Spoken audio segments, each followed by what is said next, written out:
হে হাবিব, আপনি জানিয়ে দিন, আপনাকে আমি রাসূল হিসাবে প্রেরিত করলাম শুধু ওই ঈমানদারদের জন্য নয়, যারা এক বাক্যে আল্লাহ তাআলার তাওহীদকে মেনে নিয়েছে শুধু তাদের জন্য নয়, বরং পৃথিবীর যত তামাম মাখলুকাত রয়েছে, যত ধর্ম বিশ্বাস আর যত বর্ণ আছে, যত মতবাদ আছে, যত থিসিস আছে, যত গবেষণা আছে, যত পাওয়ার আছে আর ক্ষমতা আছে, যে যাই দেখাক আর যে যাই চিন্তা করুক না কেন, আমি আপনার রিসালাতকে এই পৃথিবীর তামাম মানুষের জন্য, তামাম মাখলুকাতের জন্য সিলেকশন করে পাঠিয়ে দিলাম। কেউ যদি না মানে তাতে আপনার ক্ষতি নাই, কেউ যদি গ্রহণ না করে তাতে আপনার ক্ষতি নাই, কেউ যদি আপনার বিরোধী হয় তাহলে আপনি জেনে রাখুন সে আমার বিরোধী হলো। কথা বলেন ঠিক কিনা?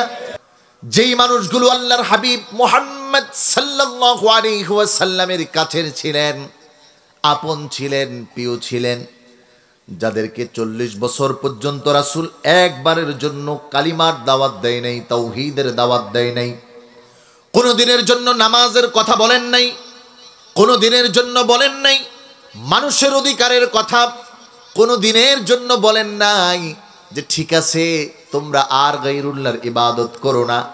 তবে রাসূলুল্লাহ সাল্লাল্লাহু আলাইহি ওয়াসাল্লাম চিন্তায় ছিলেন, ফিকিরে ছিলেন, ধ্যানে ছিলেন, এই সমাজের মানুষের চরিত্রটাকে কেমন করে পরিবর্তন করা যায়।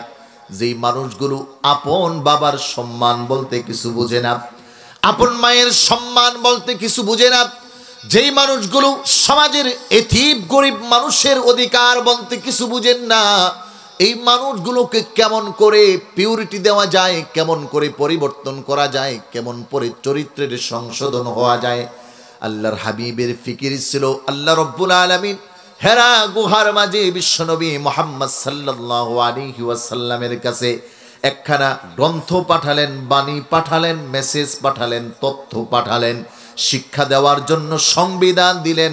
জবান করে আওয়াজ করে জোরে সোরে বলেন, এই সংবিধানের নাম হলো আল কোরআন। কথা বলেন ঠিক কিনা?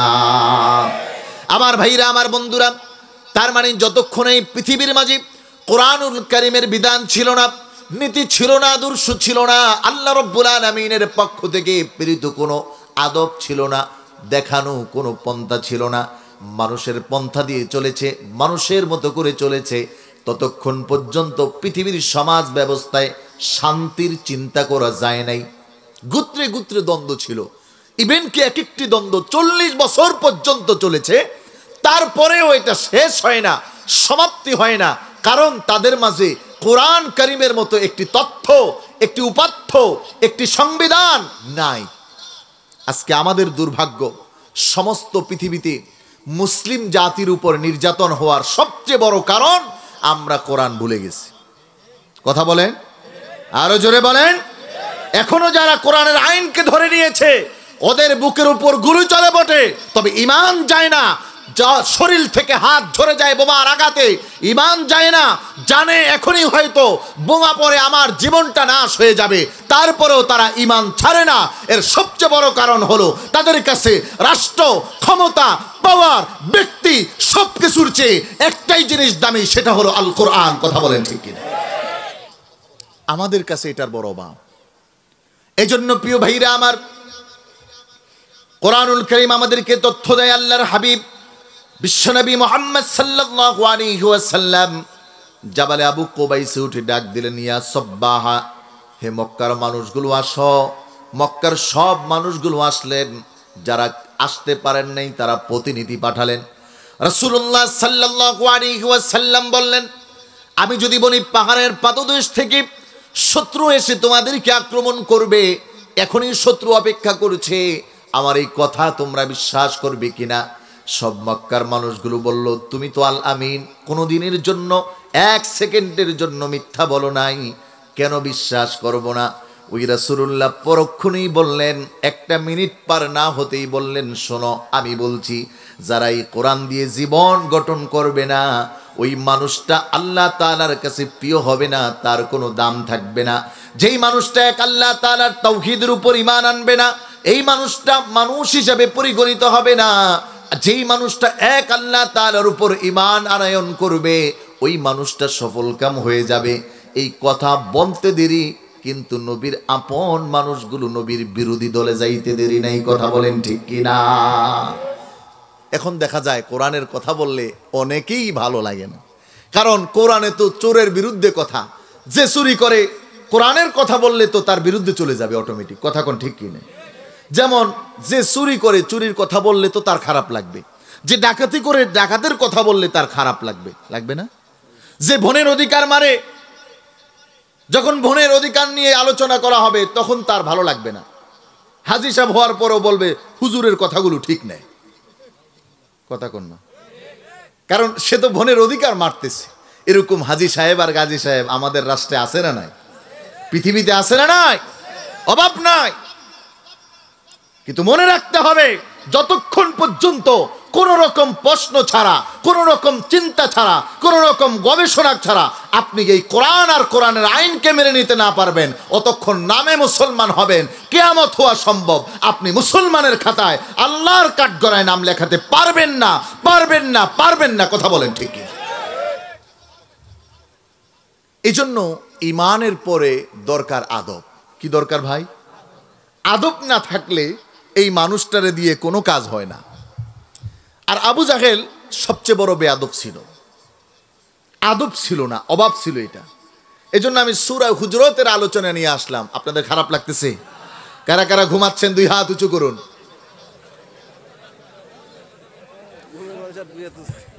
আজকে তো ভূমিকা বেশি বড় করি নাই, তাফসিরে যাওয়ার চেষ্টা করছি।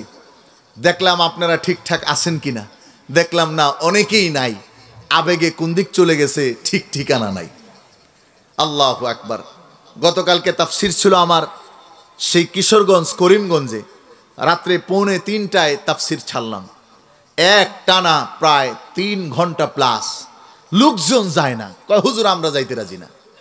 আজকের প্রোগ্রাম যে কোনো কারণে বন্ধ হয়েছে, যার কারণে আল্লাহ তাআলা হয়তো আপনাদের সাথে সাক্ষাৎ করিয়ে দিল।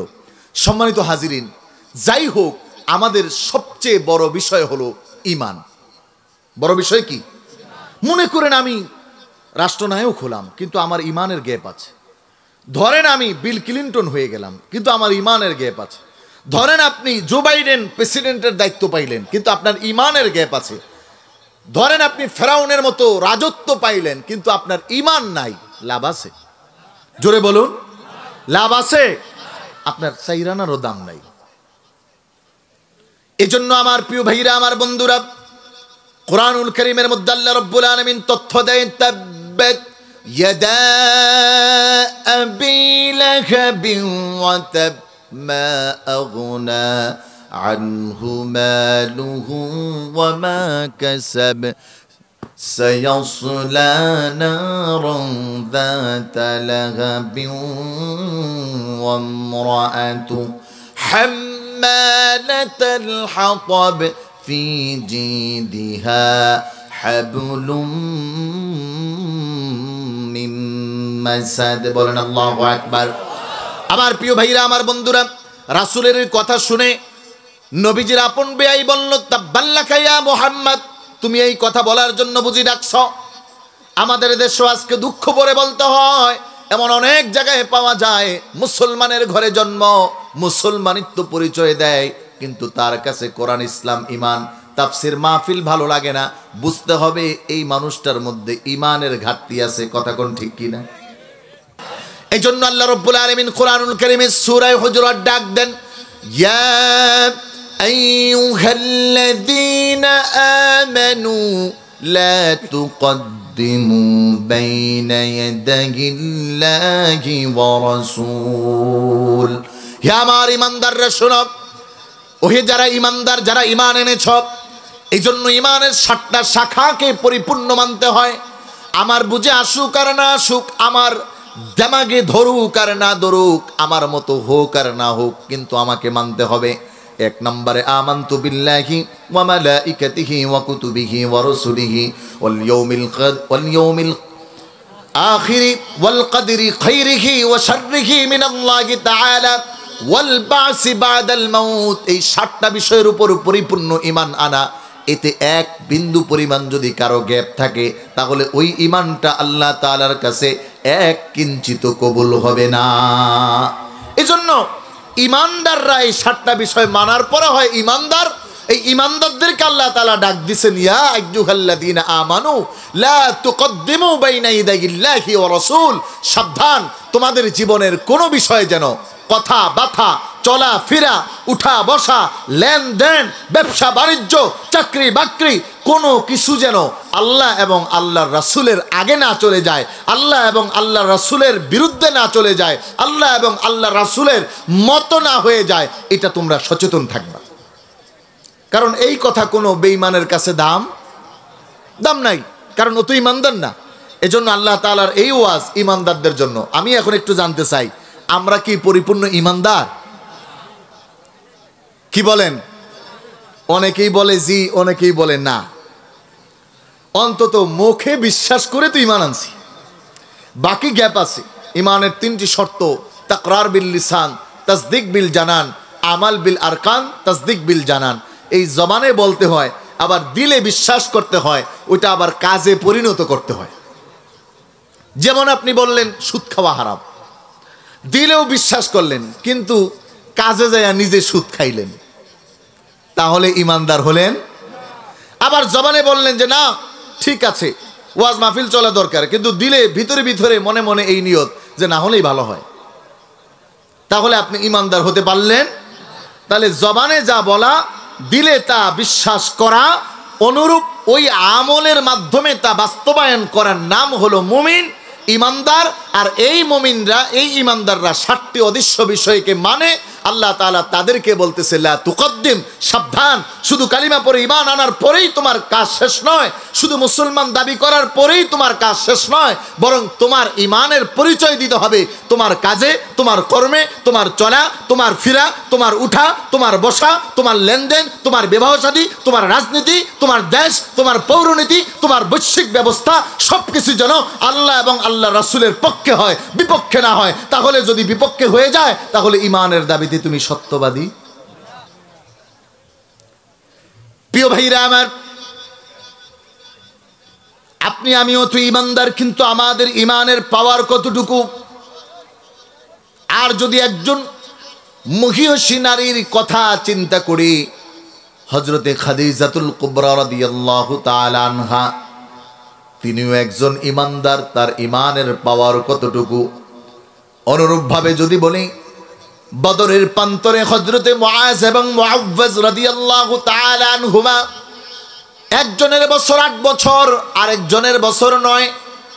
ইখতিলাফ করা হয়েছে, বলা হয়েছে তারা এখনো প্রাপ্ত বয়স্কের অধিকারী হয় নাই, কিন্তু দুইজন ছোট্ট যুবক বদরের প্রান্তরে আবু জাহেলকে মারার জন্য গেছে। বুখারীর বর্ণনা, তারাও ইমানদার।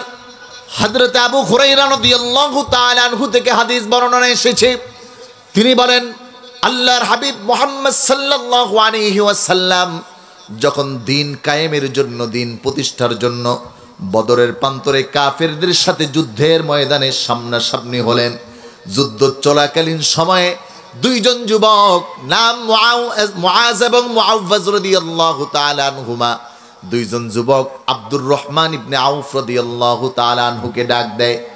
হযরত আব্দুর রহমান ইবনে আউফ রাদিয়াল্লাহু তাআলা আনহু বলে, শোনো, বদরের প্রান্তরে আমি যুদ্ধ করছি, আমার চতুর্দিকে কাফেররা, কাফেরদের সাথে আমি যুদ্ধে লিপ্ত আছি।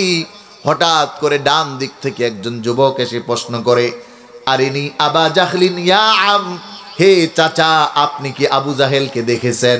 আমি হতভম্ব হয়ে গেলাম, যুদ্ধের ময়দানে কেউ কারো দিকে তাকানোর কোনো সুযোগ নাই।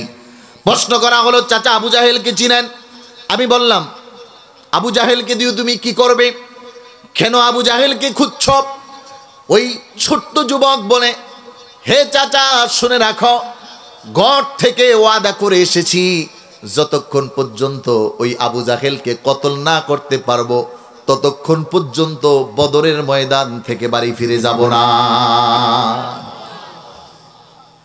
হযরতে আব্দুর রহমান ইবনে আউফ রাদিয়াল্লাহু তাআলা আনহু একটু অবাক হলেন, কয় কি? আমি এমন টকবুকে এক শূন্য রাসূলের প্রশিক্ষিত একজন সৈনিক, কাফেরদের সাথে যুদ্ধ করতেছি, তবে আবু জাহেল পর্যন্ত যাওয়ার টেনশন করি নাই, চিন্তা করি নাই। আর এই যুবক এখনো নাবালেগ, এ প্রশ্ন করতেছে আবু জাহেলকে মারার আগ পর্যন্ত বাড়ি যাবে না।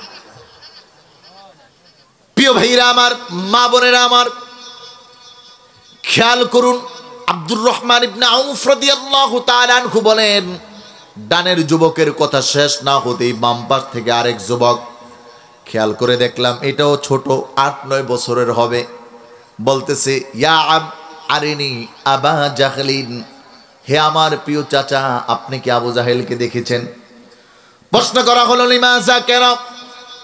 এবার বামের যুবক ডাক দিয়ে বলেন, চাচা হে, কসম ওই আল্লাহর, যে আল্লাহ তাআলার উপর ঈমান এনেছি, যতটুকু মায়ের জবান থেকে শুনেছি, আবু জাহেল আমার প্রিয় নবী মুহাম্মদ সাল্লাল্লাহু আলাইহি ওয়াসাল্লামকে কষ্ট দিত। অপরাধ ছিল, দোষ ছিল একটাই, আমার রাসূল দ্বীনের দাওয়াত দিতেন, কোরআনের কথা বলতেন, এক আল্লাহ তাআলার কথাগুলো মানুষের সামনে তুলে ধরতেন।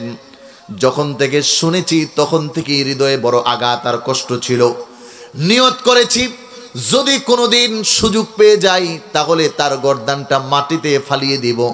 আজকে বাড়ি থেকে ওয়াদা করে এসেছি, যতক্ষণ পর্যন্ত আবু জাহেলকে মারতে না পারবো অতক্ষণ পর্যন্ত আর বাড়ি ফিরে যাব না। আব্দুর রহমান ইবনে আউফ বলে, 2 বালকের কথা শুনে আমি মোটামুটি টেনশনেই পড়ে গেলাম। বলে কি, আমাদেরও ঈমান আর এই 2 যুবকের ঈমান।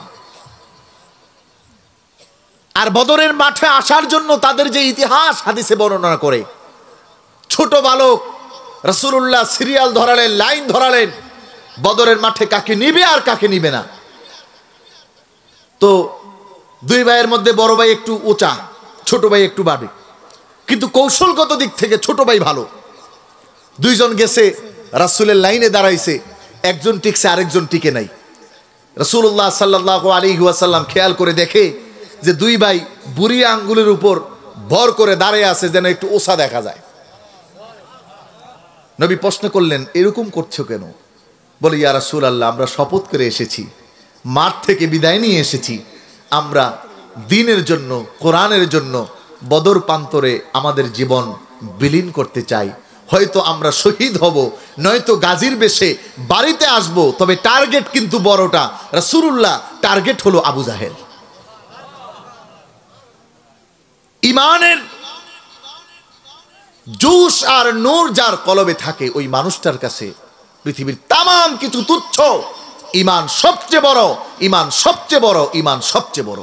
দুর্ভাগ্য লাগে তখন যখন দেখতে হয় আমার এই সোনার বাংলার জমিনেও মুসলমান নাম দিয়ে তার কাছে ঈমানের কোনো কিছু ভালো লাগে না। তাহলে মুসলমান নাম দিতে বলছে কে?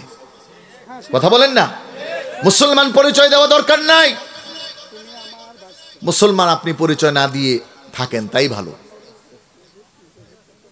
2 বালক, একজন পাস আরেকজন ফেল। রাসূলুল্লাহ মাইপা দেখলেন একজন চলে আরেকজন চলে না। এখন যে চলে না ছোট ভাই, তার তো কান্না চলে আসছে, হায় হায়, 2 ভাই শপথ করে আসছে একসাথে যাব যুদ্ধের ময়দানে, আর এখন বড় ভাই সিলেক্টেড, আমি পড়ে গেলাম পিছনে, কি হবে? আবার বড় ভাইরে নিয়ে পরামর্শ করছে, ভাই তুমি যাইবা আমি যাব না, এটা কি হয়? পরামর্শ করলেন, ভাই নবীকে আমি গিয়ে বলবো যে তুমি একটু অক্ষম, আমি একটু সবল। 2 ভাই নবীর সামনে মারামারি লাগবো, আমি বলবো যে তুমি আমার সাথে পারো না, আর আমি যখন তোমাকে ধরবো তুমি জমিনে পড়ে যাবা, আর আমি তোমার বুকের উপর উঠে যাব। এই হলো ঈমান বাঁচাতে, দ্বীন বাঁচাতে, কোরআন টিকাতে তাদের পণ, তাদের ইচ্ছা। আর আমাদের ইচ্ছার পরিস্থিতি যদি বর্ণনা করি, কি যে হবে আল্লাহই ভালো জানে। এজন্য আল্লাহ রাব্বুল আলামিন কোরআনুল কারীমের মধ্যে জানায়, শোনো, হুয়াল্লাযী আরসালা রাসূলাহু বিল হুদা ওয়া দীনিল হাক্কি লিইয়ুযহিরাহু আলাদ দীনি কুল্লিহি ওয়া কাফা বিল্লাহি শাহীদা। মুহাম্মাদুর রাসূলুল্লাহি ওয়াল্লাযীনা মাআহু আশিদ্দাউ আলাল কুফফার। শুনে রাখো, আমি রব্বুল আলামিন ওই রাসূলকে পাঠিয়েছি এমন হেদায়েতের বার্তা দিয়ে, তার সাথী, তার সঙ্গী, তাকে যারা মেনে নিয়েছে, তার কথাগুলো যারা গ্রহণ করেছে, তাদের বৈশিষ্ট্য আছে, তাদের গুণ আছে। আরসালা রাসূলাহু বিল হুদা, কারণ ওই হেদায়েতের নূরের পাওয়ার হলো এমন ওই মানুষগুলো কখনোই কাফের আর নাস্তিক মুরতাদের সাথে আতাত করতে পারে না। মুসলমানের জন্য তাদের দিল কাঁদে, আর কাফেরদের সাথে তাদের কোনো বন্ধুত্ব হতে পারে না। কথা বলেন ঠিক কিনা? এজন্য আমাদের বন্ধুত্ব হবে মুমিনের জন্য। সম্মানিত ভাইরা, এরকম মজবুত ইমানদার যারা, তাদেরকে আল্লাহ তাআলা ডাক দিয়েছেন, হে ইমানদাররা, লা তুকাদ্দিম, তোমার জীবনের কোনো কর্ম যেন আমি এবং আমার রাসূলের অগ্রগামী না হয়ে যায়। এখন আপনাকে চিন্তা করতে হবে যে আমার কাজ করতে গিয়ে আমি কি করি, আমার ব্যবসা করতে গিয়ে আমি কি করি, আমার দোকান চালাতে গিয়ে আমি কি করি, আমার পরিবার চালাতে গিয়ে আমি কি করি, আমার রাজনীতি করতে গিয়ে আমি কি করি, আমার দেশ চালাতে গিয়ে আমি কি করি। যদি আমার এই কর্মের মধ্যে আল্লাহ এবং আল্লাহ রাসূলকে প্রায়োরিটি দিতে না পারি, তাহলে বুঝতে হবে আমার ইমানের দুর্বলতা আছে। এটা আমি মানি আর না মানি, এই থার্মোমিটার অথবা এই ইমান মাপার মিটার দিয়েছেন কে? এই জন্য আল্লাহ তাআলা এই আয়াত যাদের শানে নাজিল করলেন, যাদের সামনে নাজিল করলেন, এরা আপনার আমার মতো কদু ছিলেন না। হযরত আবু বকর রাদিয়াল্লাহু তাআলা, রাসূল বলেন, আকাশের নিচে জমিনের উপরে পৃথিবীতে যত মানুষ আছে সব মানুষ থেকে নবী রাসূল বাদে দামি হলো আমার আবু বকর। এই আবু বকর রাদিয়াল্লাহু তাআলা এবং হযরত ওমর ফারুক রাদিয়াল্লাহু তাআলা আনহু, আহারে তিনি কি আমাদের মতো সাধারণ মানুষ? 22টি কোরআনের আয়াত আল্লাহ তাআলা ওমরের মেজাজ অনুযায়ী নাজিল করে দিস। ইতিহাস দীর্ঘ হয়ে যায়, তাফসীর বড় হয়ে যাবে। সবচেয়ে বড় মুনাফিক আব্দুল্লাহ ইবনে উবাই ইবনে সুলুল যখন ইন্তেকাল করলেন, মানে মরে গেলেন, এই আব্দুল্লাহ ইবনে উবাই ইবনে সুলুলের ছেলে আব্দুল্লাহ নবীর খুব প্রিয় ছিলেন। দেখেন না সমাজে কিছু আছে, বাবা গাঞ্জা খায়, মদ খায়, বিড়ি খায়, গাঁজা খায়, কিন্তু ছেলে 5 ওয়াক্ত নামাজি হয়। আছে না নাই? এদেশে এমন অনেক আছে, বাবা সন্ত্রাসের বড় তাস, আর ছেলে সিল্লা লাগায়া, ছেলে ইসলামী আন্দোলন করে, ছেলে বিভিন্ন হক্কানি পীর মাশায়েখের কাছে গিয়ে 5 ওয়াক্ত নামাজি হয়ে গেছে, এর দ্বারে কাছেও হাঁটে না। আছে না নাই? এই আব্দুল্লাহ ইবনে উবাই ইবনে সুলুল সবচেয়ে বড় মুনাফিক ছিলেন। এর চেয়ে বড় মুনাফিক আকাশের নিচে জমিনের উপরে আর নাই। এখন তো নাই, আগেও ছিল না, কিয়ামতের আগ পর্যন্ত আর হবে না। একদিনের ঘটনা যদি বলি, যে আব্দুল্লাহ রাসূলুল্লাহ সাল্লাল্লাহু আলাইহি ওয়াসাল্লামের কাছে গিয়ে বললেন, ইয়া রাসূলুল্লাহ, আপনি এক গ্লাস পানি আপনি অর্ধেক খেয়ে বাকি অর্ধেক আমাকে দেন। আপনারা আমার কথা বুঝতেছেন? নবীজি বললেন, আব্দুল্লাহ কেন?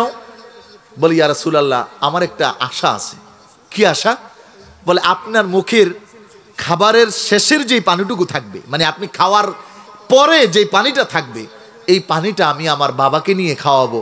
আমি তো জানি আমার বাবা সবচেয়ে বড় মুনাফিক। আমার আশা যে আপনার জবানের পানিটা খাওয়ার পরে যদি আমার বাবা ভালো হয়ে যায়। সন্তানের দিলে বাবার জন্য দরদ, কিন্তু বাবার খবর। সন্তান বাবার জন্য নবীজির জবান থেকে পানি নিয়ে গেছে। কত মায়া, কত মোহাব্বত। আহারে, আমার রাসূলের জবানের পানি বাবাকে খাওয়াইবো, বাবা এবার ভালো হয়ে যাবে। কিন্তু প্রিয় ভাইরা আমার, আল্লাহর হাবিব বিশ্বনবী মুহাম্মদুর রাসূলুল্লাহ সাল্লাল্লাহু আলাইহি ওয়াসাল্লামের মুখের পানি নিয়ে আব্দুল্লাহ বাবার সামনে গিয়ে হাজির। কিতাব বলে আব্দুল্লাহ ইবনে উবাই ইবনে সুলুল বড় মুনাফিক সাহেব ঘর থেকে বের হয়েছেন, কোন দিকে যাবেন। সন্তান ডাক দিয়ে বলে, বাবা থামো। বলে, কেন? ধরো এই পানিটা খাও। কেন এই পানি খাবো? বলে, আমার দিলে বড় আশা, তুমি তো মুনাফিকদের সর্দার, লিডার। উপরে রাসূলুল্লাহকে দেখাও, আমি তোমার পক্ষে। উপরে মুসলমানদেরকে দেখাও, আমি তোমার সাথে। উপরে কোরআন প্রেমিকদেরকে বোঝাও, আমিও তোমার সাথে। কিন্তু দিলে দিলে কোরআনের বিরুদ্ধাচরণ করো, নবীর বিরুদ্ধে যাও। আমার দিলের বড় তামান্না, দিলের বড় আশা হলো এই নবীজির জবানের পানিটা তুমি যদি খাও, তাহলে তোমার দিল থেকে নিফাকি উঠে যাবে। আমার প্রিয় ভাইরা, সন্তানের আকাশ চুম্বী আশা রাসূলুল্লাহ সাল্লাল্লাহু আলাইহি ওয়াসাল্লামের পবিত্র জবানের মুখের পানি যখন আব্দুল্লাহ এই বলে তার বাবার হাতে দিলেন, এই মুনাফিক লিডার, চরম বেয়াদব মানুষটা রাসূলুল্লাহর মুখের জবানের পানিটা গ্লাস থেকে ছুঁড়ে ফেলে দিলেন। বলেন নাউজুবিল্লাহ। এটারে আমাদের দেশে বাংলা কথায় কয়, আপনাদের দেশে বলে যে কুত্তার লেজ কখনো, সবাই কন জোরে বলেন। আবার আরেকটা ভাষায় বলে সুরে সুরে আলী, আরেক সুরে বিয়া করে, এক সুরে বিয়া করে আরেক সুরে শালি বা আলী, যেটা কয় আর কি, যেই ভাষায় যেটা বলে। তার মানে হলো যখন পচে যায় আর কিছু অবশিষ্ট থাকে না, এটা কামব্যাক করার অবস্থা থাকে না। বন্ধুরা আমার, এই আব্দুল্লাহ ইবনে উবাই ইবনে সুলুল যেদিন মারা যায়, ওই দিন আব্দুল্লাহ আবার নবীর কাছে আসছে। আব্দুল্লাহ কেন দাঁড়িয়ে আছো? ইয়া রাসূলুল্লাহ, একটা আবেদন আছে। বলো। বলে আমার বাবা মারা গেছে, আমি চাই আমার বাবার জানাজা আপনি দিবেন। নবী তো মায়ার মানুষ, বলে ইয়া রাসূলুল্লাহ আপনি না দিলে আমি যাব না। নবীজি বলে ঠিক আছে। বলে নবীজি আরো আবেদন আছে। কি? বলে আমার বাবাকে কবরে রাখার আগে আপনার গায়ের জুব্বাটা পরায় নামাইবেন। নবীজি মায়ার তো, বলে আচ্ছা ঠিক আছে যাও। বলে ইয়া রাসূলুল্লাহ এতটুকুই ক্ষান্ত হব না। বলে আর কি চাও? বলে আপনি জানাজাও পড়াবেন, আপনার গায়ের জুব্বাটাও লাগাবেন, আবার আপনার এই রানের উপর রাইখা আপনার জবান থেকে একটু থুতু বাবার জবানে লাগাই দিবেন। নবীজি বলে আব্দুল্লাহ কেন আতেশা, কেন এত চাহিদা? আব্দুল্লাহ বলে ইয়া রাসূলুল্লাহ আমার তো বাবা, আমি জানি যেই কাজ করেছি এতে কোনোভাবে মাপ পাওয়ার না। আমার শেষ আশার ভরসা হলো যদি আপনি জানাজা পড়ায়া দেন আর আপনার জুব্বাটা দিয়ে কবরে নামান, হয়তো কবরে আর আযাব হবে না। এই দিন হযরতে ওমরে ফারুক রাদিয়াল্লাহু তাআলা আনহু, নবী যখন আব্দুল্লাহর বাবার জানাজা পড়ানোর জন্য রওনা হয়েছেন, হযরতে ওমর নবীজির এই জামার আস্তিন ধরে বলে ইয়া রাসূলুল্লাহ যাইতে পারবেন না? নবীজি বলে ইস্তাগফির লাহুম আও লা তাস্তাগফির লাহুম, আয়াত নাযিল হইছে। নবীজি বলে ছাড়ো আমি যাই। আল্লাহু আকবার কইতেন না? মায়ার তো, নবী তো মায়ার। আমি বুঝাতে যাচ্ছি ওমরের কথা, মনে আছে তো? ওমরকে কাদের শানে আল্লাহ তাআলা আয়াত নাযিল করলেন, আপনি আমি কোথায়? আপনাদের বুঝতে কষ্ট হচ্ছে না তো? সম্মানিত প্রিয় ভাইরা, হযরত ওমর রাসূলের জামা ধরে টান দিছেন, টান দিয়া জোরে বলে নবীজি যাইতে পারবেন না। কোন কোন বর্ণনায় আসছে জামা ছিঁড়ে গেছে, কোন কোন বর্ণনায় আসছে রাসূলুল্লাহ সাল্লাল্লাহু আলাইহি ওয়াসাল্লাম জামার টানে বসে গেছেন। নবীজি ওমর থেকে জামা ছাড়াইয়া গেছে, কয় ওমর একবার না হয় আমি ৭০ বার, আরো বেশি ৭০,০০০ বার দোয়া করব আল্লাহ যেন আমার প্রত্যেক উম্মতের মাফ করে দেয়। ও বুঝে নাই মুনাফিক, কিন্তু আমি তো দোয়া করতে চাই। কিন্তু আল্লাহ তাআলা এই সময় রাসূলের চিন্তার এগেইনস্টে ওমরের চিন্তার উপর আয়াত নাযিল করলেন, হে হাবিব ইস্তাগফির লাহুম আও লা তাস্তাগফির লাহুম ইন তাস্তাগফির লাহুম ৭০ মাররাতান ফালান ইয়াগফিরাল্লাহু লাহুম। আপনি ৭০ না ৭০,০০০ বার যদি দোয়া করেন এই মুনাফিকের জন্য জানাজা পড়াতে পারেন, আপনার জামা পরায় দিতে পারেন, মুখের থুতু লাগায় দিতে পারেন, তবে এই মুনাফিকের জন্য আপনার কোনো দোয়া কবুল হবে না। ওমরের সিদ্ধান্তের উপর আমি রবের সিদ্ধান্ত, বলেন সুবহানাল্লাহ। কি মনে করছেন টাকা দিয়া হুজুর কিনে আর দোয়া দুরুদ পড়াইলেই ইমানদার? কথাগুলো মনে হয় খারাপ লাগতেছে আপনার। প্রিয় ভাইরা আমার, এই আবু বকর ওমর বসা মসজিদে নববী ৭০ আর ১০০ এখনো পিলার গুরু আছে, কিতাব প্রমাণ করে রাসূলুল্লাহ সাল্লাল্লাহু আলাইহি ওয়াসাল্লাম বসা। বনু তামিম গোত্রের নেতা নির্ধারণ করতে হবে। নবীজির কাছে পরামর্শের জন্য আসলেন আবু বকর হযরতে ওমর রাদিয়াল্লাহু তাআলা আনহুমা। নবীজির সামনে বসা অবস্থায় হযরত আবু বকর প্রস্তাব দিলেন একজন সাহাবীর, ধরেন ক। হযরত ওমর ফারুক রাদিয়াল্লাহু তাআলা আনহু বললেন না, কর থেকে দক্ষতা যোগ্যতা ভালো আরেকজন সাহাবী খ। হযরত ওমর ফারুক রাদিয়াল্লাহু তাআলা আনহু বলেন, যদি সম্প্রদায় পরিচালিত করতে হয় ফিল ইলমি ওয়াল জিসমি, দেখতেও ভালো লাগবে, আবার জ্ঞানও লাগবে, মেধাও লাগবে। এজন্য যারা নেতা হবে কোরআনুল কারীম তাদের জন্য থিওরি দেয়, ইলমও লাগবে, জ্ঞানও লাগবে, শিক্ষিত হওয়া লাগবে। মূর্খ ব্যক্তি নেতা হলে ওই জনগণের জন্য কখনো ভালো কিছু হতে পারে? কথাকার জোরে কোন কথাকার? আমার প্রিয় ভাইরা, আমার বন্ধুরা, এজন্য কোরআন নেতার গুণাবলী দিয়ে দিয়েছেন, আল্লাযীনা ইম্মাক্কান্নাহুম ফিল আরদি। অন্যদিকে আলোচনা চলে যাবে, আমি ব্যাপক আলোচনায় যাচ্ছি না। হযরত আবু বকর ওমর, আবু বকর বললেন উনি, ওমর বললেন উনি, দুইজনের মধ্যে কথা কাটাকাটি। আবু বকর বলে তুমি জানো না, এই লোকটা ভালো, নম্রভদ্র আছে, আমি আবু বকরের মতো। ওমর বলে, ভাই আবু বকর, আপনি জানেন না, পরিচালনা করতে হলে যদি শক্ত না হয় তাহলে কি করতে পারে? এটা খুব ভালো, যুদ্ধের ময়দানে ভালো, মেধাও ভালো। কিতাব বলে হযরত আবু বকর, হযরত ওমর ফারুক রাদিয়াল্লাহু তাআলা আনহুমা এই কথা নিয়ে কাটাকাটি করলেন। কাটাকাটি করতে করতে উনি বলে আমারটা ভালো, সে বলে তারটা ভালো, এই আওয়াজ উঁচু হয়ে গেল। রাসূলুল্লাহ সাল্লাল্লাহু আলাইহি ওয়াসাল্লাম পাশেই বসা ছিলেন, নবীজিও পরামর্শ করতেছেন, আলোচনা করতেছেন। কিন্তু রাসূলুল্লাহ খেয়াল করে দেখলেন আবু বকর ওমর জান্নাতের টিকিট পাওয়া দুই সাহাবীর আওয়াজ বড় উঁচু হয়ে গেছে। আল্লাহ রাব্বুল আলামিন সাথে সাথে নাজিল করে দিলেন, ইয়া আইয়ুহাল্লাযীনা আমানু লা তারফাউ আসওয়াতাকুম ফাওকা সাওতিন নাবিয়্যি ওয়া লা তাজহারু লাহু বিল কওল। আবু বকর, ওমর, জান্নাতের টিকিট পায়া মনে কইরা না জান্নাতে গেছো গা। সাবধান, লা তারফাউ আসওয়াত, রাসূলের আওয়াজের সামনে তোমাদের কোনো আওয়াজ যেন উঁচু না হয়। যদি হয় তাহলে জান্নাতের টিকিট ক্যান্সেল হবে, ক্যান্সেল। যা আমল করেছো বরবাদ হবে, জাহান্নাম নির্ধারণ হবে, সাবধান।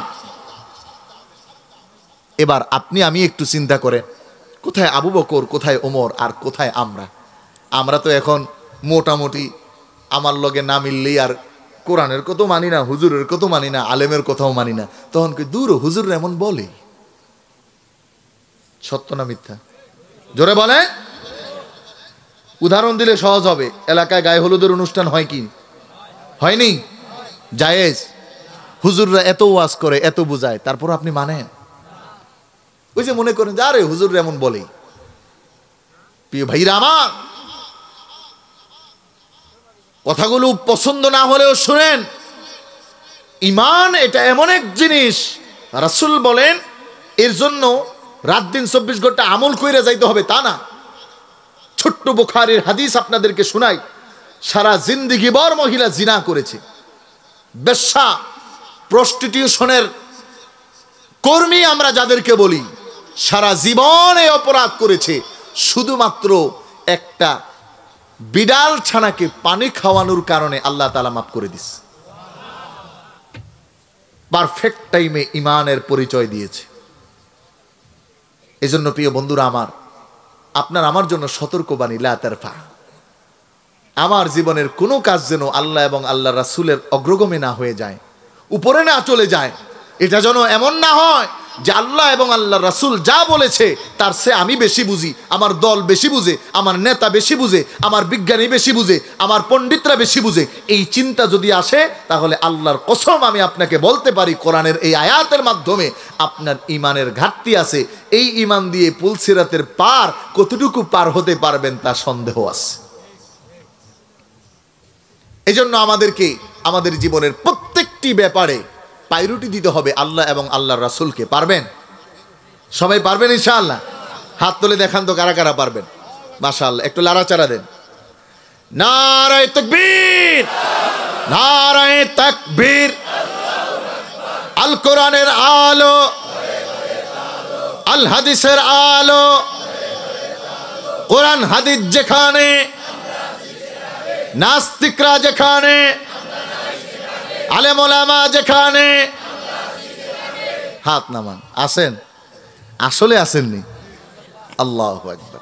প্রিয় ভাইরা আমার, আল্লাহ রাব্বুল আলামিন আমাদের জন্য মেসেজ দিলেন, ফাওকা সাউতিন নাবিয়্যি ওয়া লা তাজহারু লাহু বিল কাউল কাজাহরি বা'দিকুম লিবা'দিন আন তাহবাতা আমালুকুম ওয়া আনতুম লা তাশউরুন।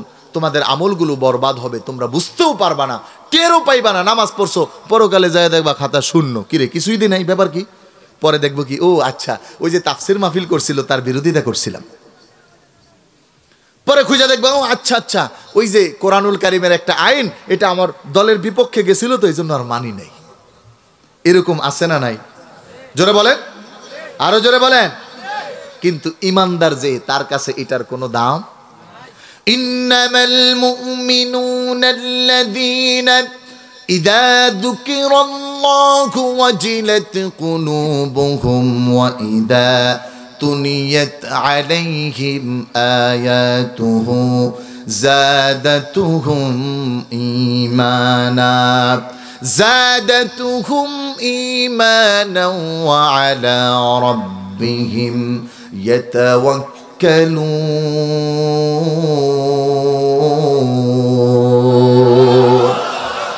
আল্লাহ রাব্বুল আলামিন জানায় শোনো প্রকৃত মুমিন হলো তারা যারা ঈমানের কথা শোনার পরে কোরআনের কথা শোনার পরে কোনো হাদিসের বাণী শোনার পরে ওই মানুষগুলোর ঈমানের নূরটা প্রজ্বলিত হয়ে যায় বিদ্ধ হয়ে যায় এই ঈমানটা তাকে আলোকিত করে দেয় এই ঈমানের নূর দ্বারা সে হেদায়েতের পথ পেয়ে যায় এই ওয়াজিলাত কুলুবুহুম ওয়া ইযা তুলিয়াত আলাইহিম আয়াতুহু যাদাতহুম ঈমানা বলে ওই মানুষটার কলবে এমন হয় বলে ওই মানুষটা পৃথিবীর কাউকে ভয় করে না একজন তাকে ভয় করে যাকে ভয় করা দরকার জবান খুলে আওয়াজ করে জোরে বলুন তিনি কে আওয়াজ হয় না আরো জোরে বলুন তিনি কে আল্লাহ রাব্বুল আলামিন জানায় ঈমানদাররা এমন হয় ওই মুমিনের কলবে বড় ভয় তবে ভয় পৃথিবীর কোনো ব্যক্তির নয় পৃথিবীর কোনো ক্ষমতার নয় পৃথিবীর কোনো নেতার নয় ওই ঈমানদারের কলবে ভয় থাকে একজনের তিনি কে এরকম ঈমানদার আমাদের হওয়া দরকার আছে না নাই প্রিয় ভাইরা আমার আমরাও তো ঈমানদার কিন্তু অবস্থা কি বেগতিক 2 টাকা সামলাইতে পারি না যেমন সামনে ইলেকশন আছে না নাই জোরে বলেন ইলেকশনের আগে টাকা পয়সার লেনদেন হয় কি হয় না সবাই বললেন না তো জোরে বলেন পুরাটাই জায়েজ কি বলেন আল্লাহু আকবার এজন্য ঈমানদারের কাছে প্রায়োরিটি হলো আখিরাত ওই মুমিনটা হাঁটবে দুনিয়ায় কিন্তু চিন্তা হলো আখিরাত ওই মুমিনটা চলবে দুনিয়ায় কিন্তু টার্গেট হলো পরকাল ওই মুমিনটা জীবনের প্রত্যেকটি পদক্ষেপে আল্লাহ এবং আল্লাহর রাসূলকে প্রায়োরিটি দিবে আল্লাহ রাব্বুল আলামিন জানায় শুনো যখন একজন মুমিন তার জীবনের তামাম সিদ্ধান্তের ক্ষেত্রে একমাত্র আল্লাহ এবং আল্লাহর রাসূলকে রাখবে তখন ওই মুমিনের জন্য আমার পক্ষ থেকে 2টা পুরস্কার কয়টা জোরে কর আরো জোরে কর 2টা পুরস্কার আমরা নিতে চাই কি চাই না সবাই চাই ইনশাআল্লাহ আমি আলোচনা ব্যাপক করব না এই 2টা পুরস্কারের কথা সামনে বলে ইনশাআল্লাহ আমরা সমাপ্তির দিকে যাব এতটুকু আপনারা থাকবেন না চলে যাবেন তাহলে আল্লাহ তাআলা বলতেছেন যারা এরকম মানবে এদেরকে পুরস্কার দিব কয়টা আমার প্রিয় ভাইরা আমার বন্ধুরা আয়াত নাম্বার 3 সূরাতুল হুজুরাত আল্লাহ তাআলা বলছেন শোনো ইয়া ইন্নাল্লাযীনা يغضون أصواتهم عند رسول الله أولئك الذين امتحن الله قلوبهم للتقوى لهم مغفرة وأجر عظيم প্রিয় বন্ধুরা আমার আল্লাহ রাব্বুল আলামিন জানায় শোনো যেই মানুষগুলো তার জীবনের প্রত্যেকটি সিদ্ধান্তের ক্ষেত্রে সব ব্যাপারে আল্লাহ এবং আল্লাহর রাসূলকে প্রায়োরিটি দিবে তথা কোরআনুল কারীমকে প্রায়োরিটি দিবে ওই মানুষটার জন্য আমার পক্ষ থেকে 2টা সুসংবাদ ইয়াগুদ্দুনা আসওয়াতাহুম ইনদা রাসূলিল্লাহ যারা রাসূলের সামনে নিজেদেরকে নত করবে ছোট করবে আওয়াজ উঁচু করবে না ইনদা রাসূলিল্লাহি উলাইকাল্লাযীনা ইমতাহানাল্লাহ আল্লাহু আকবার কর আল্লাহ তাআলা জানায় ওই ব্যক্তিদেরকে আমি রব্বুল আলামিন সিলেকশন করব সিলেক্টেড করব ভোটাভুটির দরকার নাই বেশি আমলের দরকার নাই অনেক পরীক্ষা দেওয়া দরকার নাই আমি আল্লাহ তাআলা তাদেরকে সিলেকশন করব এই জন্য কুলুবাহুম লিত্তাকওয়া তাদেরকে মুত্তাকি বানাবো তাদের অন্তরগুলোকে মুত্তাকিনের অন্তর বানাবো আল্লাহু আকবার বলেন মুত্তাকিনের অন্তর আল্লাহ তাআলা বানাইবে ভালো করে বুঝেন যেমন ওহী যখন প্রথম নাজিল হয় আমার কথা কি বুঝতেছেন বন্ধুরা আমার বানোয়াট কিচ্ছা কাহিনী শুনাইতাম পারতাম আপনাদেরকে আমি খুব মজাও লাগতো কিন্তু মনে হলো যে আসলে আমার একটা সময়ও যদি কিচ্ছা দিয়ে শেষ করি এটা মনে হয় লস তার চেয়ে একটু কোরআনের তাফসির করে যাই আর আমি ব্যক্তিগতভাবে তাফসিরের ছাত্র কুষ্টি ইউনিভার্সিটি তাফসিরে honours masters department first class first আপনাদের দোয়ায় তো 26টা তাফসির যখন ক্লাস হয় তখনই পড়ছি 4 বছরে এখন তাফসির না করতে পারলে ওই পরিমাণ খুব একটা টেস্ট পাই না। বন্ধুরা আমার, আল্লাহ তাআলা বলতেছে আমি নামতাহানাল্লাহ, you are by the selected by Lord. তুমি সিলেকশন হবা আল্লাহ তাআলা কর্তৃক। বলছিলাম যখন প্রথম ওহী নাজিল হয়, রাসূলুল্লাহ সাল্লাল্লাহু আলাইহি ওয়াসাল্লাম একটু পেরেশান। আম্মাজান খাদিজাতুল কুবরা রাদিয়াল্লাহু তাআলা আনহাকে এসে বললেন, জাম্মিলুনি জাম্মিলুনি ইন্নী খাশিতু আলা নাফসি। আবার খাদিজা রাদিয়াল্লাহু তাআলা আনহা বললেন, ওয়াল্লাহি মা ইউখজিকাল্লাহু আবাদা ইন্নাকা লাতাসিলুর রহিম ওয়া তাহমিলুল কাল ওয়া তুঈলু আলা নওয়াইবিল হক। দীর্ঘ আলোচনা। এই সময় ওহী নাজিল হওয়ার পরে নবীজি জবান দিয়ে খুব বেশি পড়তেন। যদি ভুলে যায় আবার কোথায় পাবে, আবার আসতে যদি দেরি হয়, সময় মতো যদি না পাওয়া যায়। এজন্য আমাদের বাংলা ভাষায় একটা কথা আছে, সময়ের এক ফোর অসময়ের, সময়ের এক ফোর অসময়ের 10 ফোর। মানে সময় মতো একটা কথাই কামে লাগে, আর অসময়ে 100টা কইল। রাসূলুল্লাহ সাল্লাল্লাহু আলাইহি ওয়াসাল্লাম বারবার পড়তেছে, আল্লাহ তাআলা কোরআনের আয়াত নাজিল করলেন, হে মুহাম্মদ সাল্লাল্লাহু আলাইহি ওয়াসাল্লাম, তুমি তো আমার প্রিয় নবী, শ্রেষ্ঠ নবী, অতএব লা তুহাররিক বিহি নিসালাকা লিতাজালা বিহি। স্টপ, পড়া দরকার নাই। তুমি যদি এত পরে অর্জন করতে হয় তাহলে আর আমি আসি কেন? আল্লাহু আকবার কইতেন না? বলতেছে কে? আল্লাহ তাআলা বলেন, লা তুহাররিক বিহি লিসানাকা লিতাজালা বিহি ইন্না আলাইনা জামআহু ওয়া কুরআনা। এই আয়াতের তাফসীরে সব মুফাসসিরে কেরামগণ একমত, ইন্না আলাইনা জামআহু ওয়া কুরআনা। রাসূলুল্লাহ আয়াতের তাফসীর করেন, উতিতু ইলমাল আউয়ালিনা ওয়াল আখিরিন। জগতের আগে এবং পরের শুরু এবং শেষ সব জ্ঞান আল্লাহ তাআলা আমার অন্তরে সেট করে দিয়েছেন। সুবহানাল্লাহ, সুবহানাল্লাহ। আল্লাহ তাআলা বলতেছেন, হাবিব কষ্ট করে পড়া দরকার নাই, আপনার এই মুখস্থ শক্তি তো, এত কষ্ট করবেন কে? আমি ইন্না আলাইনা জামআহু ওয়া কুরআনা, একবারে সমস্ত কোরআন আপনার হৃদয়ে ঢুকিয়ে দিতেছি। ভালো করে বুঝছেন? মনে এখানে ধরেন আমরা যারা আছি, এখন যদি মনে করেন যে কেউ এসে ওই যে আবু বকর ওমরের মতো যদি এরকম কোনো ডিগলার আমরা পাইয়া যাইতাম, যে রাসূলুল্লাহ যদি বলতো, ঠিক আছে আজকের এই মাঠে আমার যে উম্মতগুলো আছে এগুলো জান্নাতি, টেনশন আছে কোনো?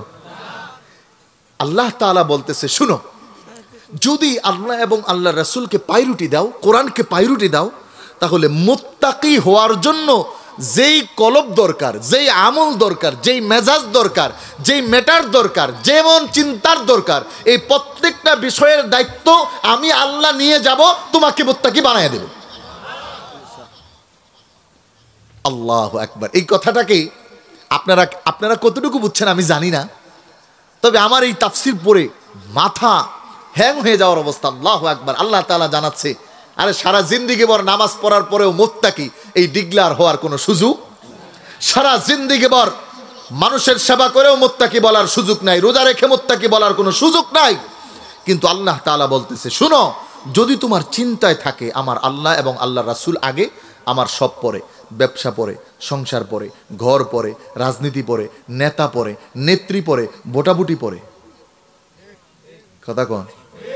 কিন্তু আমরা তো ভুলে যাই, ইলেকশনের সময় জোহর, আসর, মাগরিব, এশা। আমাকে একটু একজনে পারলে বলবেন, কবরে যাওয়ার পরে যাদের জন্য দুনিয়ায় সব শেষ করলাম, এদের কেউ আপনার আমার সাথে থাকবে? মুসলিম শরীফের হাদিস, রিজিক টাটা দিবে, bye bye, you have to gone the grave, I have no with you, আমি আর তোমার সাথে নাই, ক্লোজ। হায়াত বলবে, please forgive me, all closes, তোমার জন্য দুনিয়ায় আর কোনো সময় বরাদ্দ নাই, you have to gone the grave, চলে যাও, কবরে যাওয়ার সময় হয়েছে। কিন্তু একটু জবান খুলে আওয়াজ করে বলবেন, এই কোরআন সাথে যাবে কি যাবে না? এই আওয়াজ জোরে বলেন, যাবে কি যাবে না? তোমরা হয়তো মনে করো আমরা এগুলো দিয়ে রাজনীতির কথা বলি, খোদার কসম না, আমি তোমার সাথী জোগাড় করে দিচ্ছি, তুমি বুঝো না, তোমাকে বুঝাচ্ছি। এই কবরে তোমার নেতা যাবে না, নেত্রী যাবে না, রাজনীতি যাবে না, ক্ষমতা যাবে না, বিল্ডিং যাবে না, পৌরনীতি, ভূগোল, রাষ্ট্রনীতি কিছু যাবে না।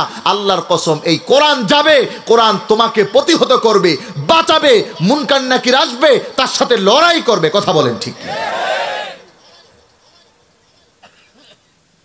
এজন্য চিন্তা আপনাকে ওই জায়গা থেকে নিতে হবে, কোথায় আছি আমরা। আর এই টেনশনটা যদি আপনি আমি না কইরা আল্লাহ তাআলা আমাদেরকে সহজ করে দেয়, তাহলে বিষয়টা সহজ না কঠিন? কিয়ামতের দিন আল্লাহ তাআলা মুত্তাকিনদেরকে মাফ করে দিবেন। আল্লাহ তাআলা এই আয়াতে বলতেছে, যারা এরকম প্রায়োরিটি দিবে জীবনের ক্ষেত্রে, এই মাঠে বসা আছে, আমার জানা আছে দিনের জন্য অনেক কিছু ছাইরা দিছে, আল্লাহ তাআলা তার হৃদয়ে কোরআনের নূর আরো বাড়ায় দেখ, বলেন আমি। বন্ধুরা আমার, আমি আপনাদের আশেপাশে প্রচুর প্রোগ্রামে আসি, এখানেও আল্লাহ তাআলা রিজিক বরাদ্দ রাখছে, তাই তো আসছি। পৃথিবীতে তো এটাই সিস্টেম, দেখবেন কিছু কিছু দাওয়াত হঠাৎ হয়, আর কিছু কিছু দাওয়াত অনেক আগে হয়। পরকালে জান্নাতে যাওয়ার সিস্টেমও দুইটা। কিছু কিছু মানুষ জান্নাতে দীর্ঘদিন পরে ইবাদত করবে, প্রসেসিংয়ে যাবে, আর কিছু মানুষ ওই গাজার মতো বাতিলের বোম পড়বে, মরবে, জান্নাতে যাবে। এই জন্য রাসূল জান্নাতের রাস্তাও দুইটা বলছেন, ইন্নাল জান্নাতা তাহতা দিলালিস সুয়ুফ। বলে কিছু মানুষ জান্নাতে খালি তরবারির নিচে, ওই তরবারির যেই রেখা আছে অথবা ছায়া আছে, এটার নিচে পড়বে, জান্নাতে যাবে। এজন্য মুসলমানদেরকে বলা হয়েছে শহীদি মৃত্যু তামান্না করা। শহীদি মৃত্যু তামান্না করা মানে আশা করা, দিলে বলা। রাসূল দোয়া শিখাইছেন, আল্লাহুম্মা রযুকনা শাহাদাতান ফি সাবিলিক। এদেশে তো আলহামদুলিল্লাহ এমন হাজার কোরআনের পাখি শহীদের দরজা নিয়ে এই জমিন থেকে বিদায় নিয়েছে। কথা বলেন ঠিক কিনা?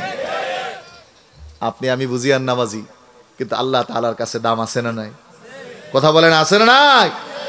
আল্লাহ তাআলা এই কথা বলতেছে, ইন্নাল্লাযীনা ইয়াগুদ্দুনা আসওয়াতাহুম ইনদা রাসূলিল্লাহ উলাইকাল্লাযীনা ইমতাহানাল্লাহ।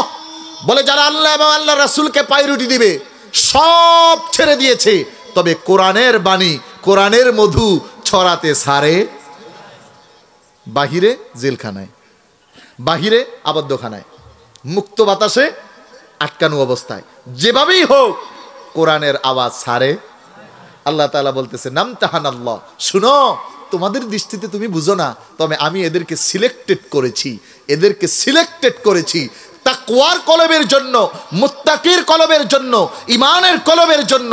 আল্লাহু আকবার। যদি রবের পক্ষ থেকে কারো জন্য এই নিয়ামত চলে আসে যে আমার কলবটা তাকওয়াশীলের জন্য আল্লাহ তাআলা কবুল করবে, তাহলে আমার জীবনে নামাজ না হতে পারে, আমার জীবনে রোজা ভুল হতে পারে, আমার জীবনে বুঝা ভুল হতে পারে, কিন্তু আল্লাহ তাআলার পক্ষ থেকে সিলেকশন হলে জান্নাতে যাওয়া ভুল হবে।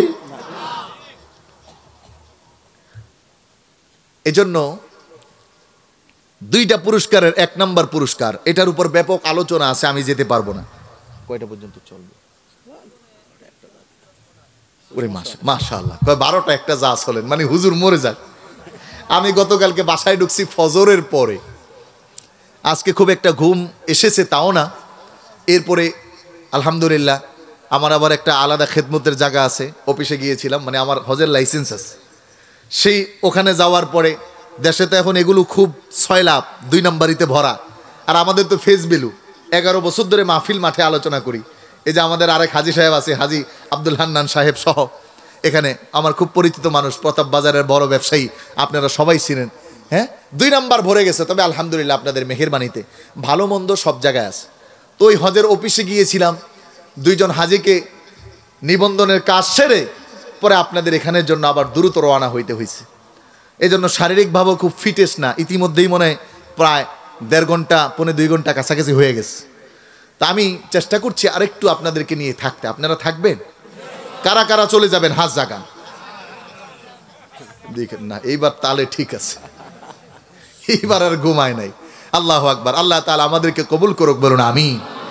আমি বেশি যাব না, কোরআনুল কারীম এই আয়াতের সাথে আর 2-1টা, সর্বোচ্চ 2টা হাদিস আপনাদেরকে শোনানোর চেষ্টা করব। আমার তত জানা নাই, জানার মধ্য থেকে। কি বলেন, শুনতে চাবেন না ইনশাআল্লাহ? খারাপ লাগতেছে?